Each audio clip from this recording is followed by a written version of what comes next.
So, let me welcome first, Stephen Greitzer.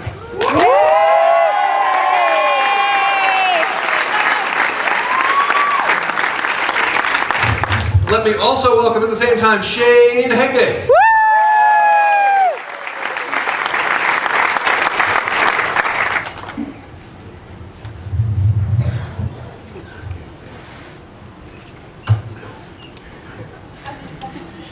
I want you to close your eyes just for a moment and take a deep breath.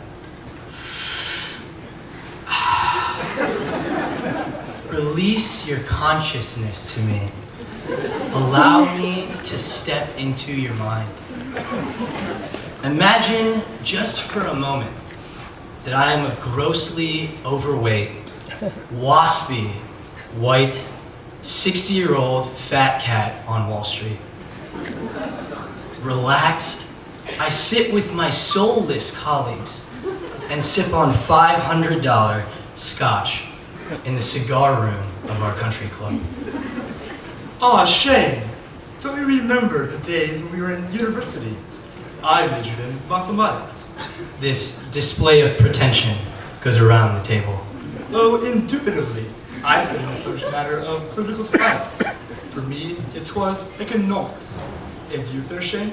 Oh, I majored in science, technology, and society, with an emphasis in arts, crafts, and poetry. This has never happened. Never. But before the dream collapses, let's dive deeper. Imagine that I'm in a golf cart with 4 Silicon Valley tech titans, trading college stories over a round of golf. I majored in computer science. I majored in electrical engineering. And you, Stephen? Well, I majored in science, technology, and society, with a concentration of books and ideas in the world. Yes. We too are still in shock that you chose us to speak with you today.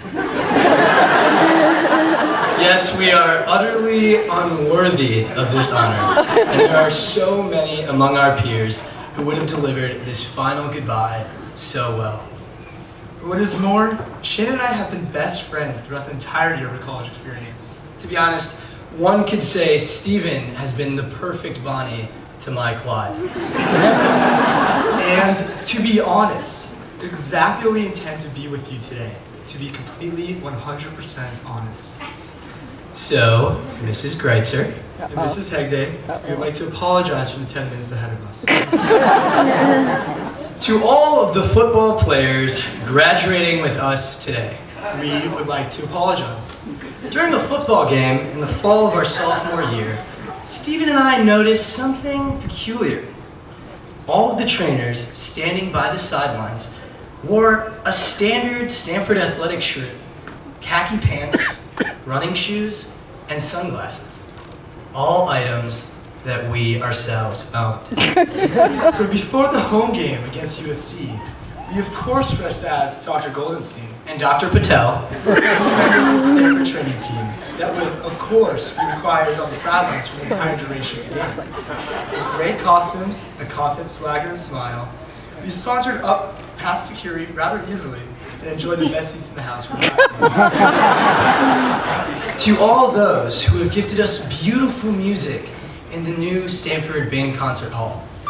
We would like to apologize. The night of the dedication and the grand opening of the glorious concert hall, Stanford's most esteemed faculty and most famous alumni arrived for a historic night of celebration. Each guest wore his very best suit and tie, a warm smile, and their most expensive watch. All items that we ourselves own or could steal easily. We knew we had no choice. We too enjoyed the evening, a glass of champagne, a round of caviar, and of course, front and center seats next to Mr. and Mrs. Bean. As surely the writer and photographer from the East Palo Alto Times needed to be on the list. To those from Zurich, Switzerland, specifically an individual who owns a white boat named the Flugenhafen along the Lamont River shore. We would really like to apologize. To the Cosmopolitan Hotel on the Las Vegas Strip, the Palace Hotel in San Francisco, and to the entirety of the Republic of Serbia, We would like to apologize. finally to you, Stanford University. We would like to apologize. What you all must understand, however, is that these apologies, these countless apologies, are not sincere. No, not at all. We technically didn't do anything illegal or immoral. These were not mistakes. We have no regrets. So instead, we would like to apologize for the fact that we cannot apologize. Perhaps one could say we are sorry that we are not sorry. You see, the most important thing we have learned at Stanford has been how to trespass triumphantly. To trespass is an adventure where you do not belong, where you are not expected, perhaps where you are not welcome. How many of you arrived on campus and discovered that your freshman roommate was an Olympic athlete? Or invented science. Or could put Mozart to shame on a piano he constructed out of foam core and hot glue after a long night at Illusions?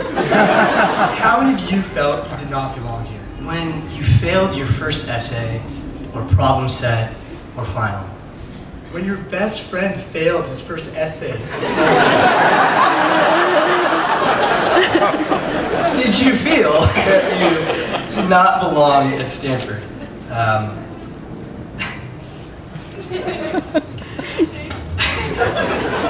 Today, as you sit among your fellow graduates and rise from Stanford student to Stanford alum, how many of you still feel that you do not belong?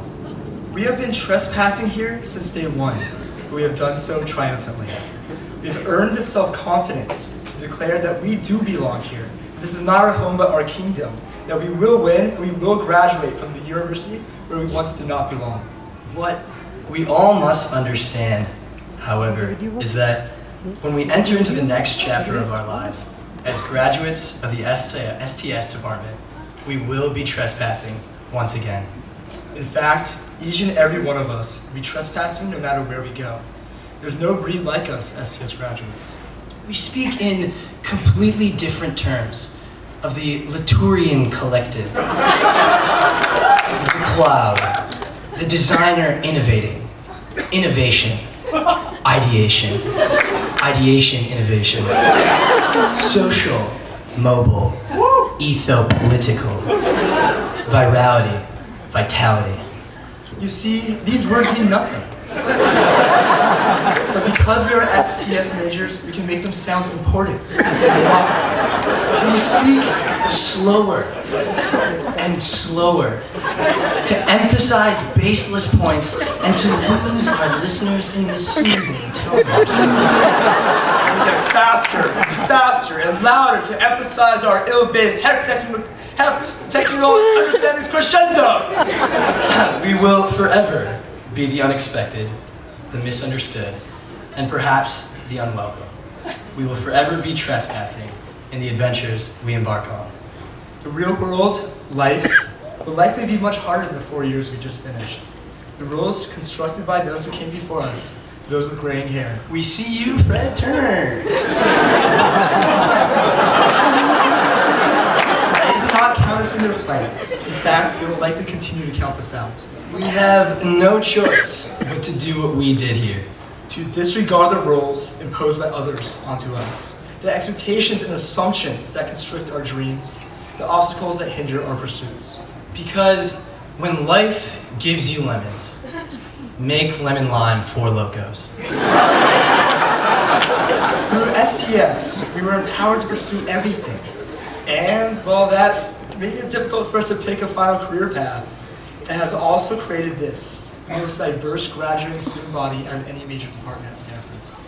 Project managers and entrepreneurs, Healthcare clinicians and musicians. teachers, and even a casino analyst who specifically will be trespassing triumphantly. Now we only have a couple minutes left to impart some knowledge as graduation speakers today.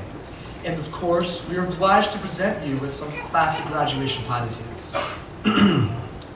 Dream big.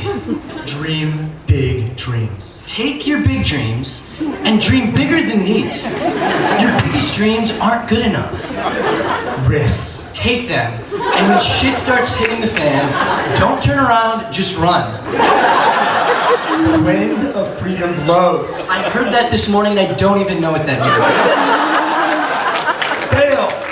Yes, fail. Wait, no, that doesn't really make any sense.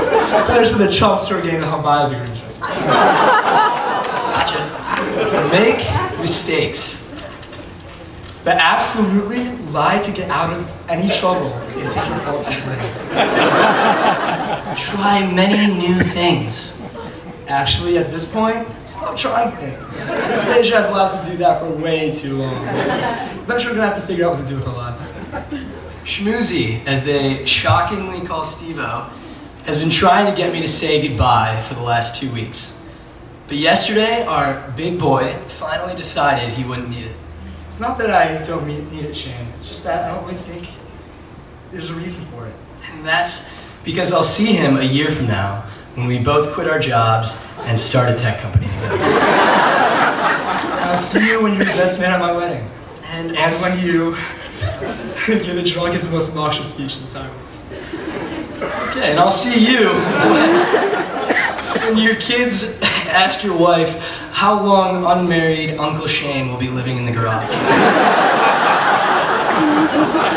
This evening, we'll be asked to say many goodbyes, closing out our 4 years on the farm. Next year, we will be forced to make and create characters anew, making friends and a home in our new cities. Today, we share our stories, Romanced on our own bromance, and sarcastically walk through the messages everyone tells you on days like today. because we want you to realize that you are leaving this sandstone country club into the unknown, and a degree from the Science, Technology, and Society Department at Stanford University should provide you with the confidence that will enable you to craft your own path, to create a career and a livelihood based entirely on your own interests. In this palatial setting, amongst these hanging palms, we are not the average or the ordinary. The world will not place opportunity at our fingertips, but we've been programmed to achieve, excel, and innovate on the grandest of scales. As we leave the comforts of our farm and venture into the unknown, know that you've been prepared to trespass triumphantly. Aww. Congratulations.